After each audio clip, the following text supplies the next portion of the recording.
Bawaslu Provinsi Maluku menggelar pendidikan pengawas partisipatif Pilkada 2024. Hal itu guna meningkatkan pengawasan terhadap pesta demokrasi yang akan berlangsung 27 November 2024 mendatang.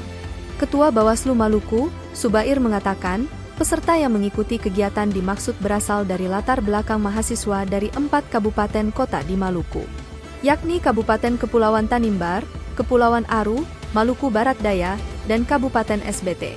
Kegiatan tersebut merupakan kegiatan Bawaslu RI yang ditempatkan di Bawaslu Maluku. Di tahun 2023 lalu juga telah dilaksanakan untuk mahasiswa dari 7 kabupaten. Dia menyebut, proses pencocokan dan penelitian terhadap data pemilih sementara dilakukan oleh Pantarli.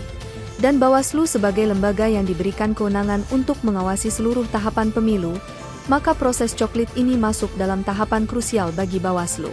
Sebab, untuk memastikan bahwa pemilu yang dilaksanakan akan berintegritas, itu dimulai dari data pemilih yang betul. Download Tribun X sekarang, menghadirkan lokal menjadi Indonesia.